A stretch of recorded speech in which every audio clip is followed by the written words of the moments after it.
আজ আমরা এমন একটি সময় অতিক্রম করছি যেখানে মূল্যবোধ বিলীন, বিবেক নিস্তব্ধ, হৃদয় অবসন্ন, আত্মিক শূন্যতা, ভ্রাতৃত্বহীনতা এবং নৈতিক পতনের মাঝে মানুষ হারাচ্ছে তার আসল পরিচয়, মানুষ হয়ে ওঠার বোধ।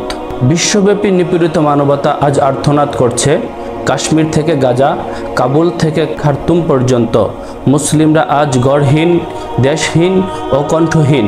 নিরীহ শিশুদের আর্তনাদে কাঁপছে আসমান জমিন, রক্তে রঞ্জিত হচ্ছে পবিত্র ভূমি।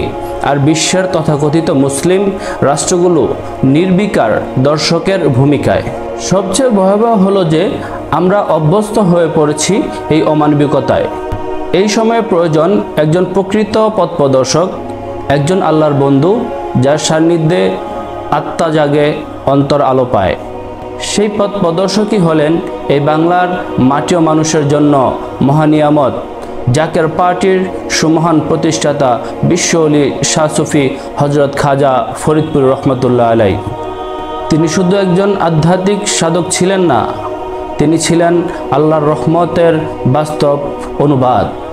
মানবতার প্রেমে, আল্লাহর ভয়ে এবং মানুষের কল্যাণে নিজেকে বিলিয়ে দেওয়া ছিল তার জীবনের মূল ভাষা ও লক্ষ্য। তার রেখে যাওয়া আদর্শের উপর দাঁড়িয়ে আছে জাকের পার্টি। গড়ে তুলেছে একটি কল্যাণ রাষ্ট্রের স্বপ্ন, যেখানে মানুষ মানুষকে ভালোবাসবে আল্লাহর জন্য এবং জীবনের প্রতিটি পদক্ষেপ হবে দিনের আলোয় উদ্ভাসিত।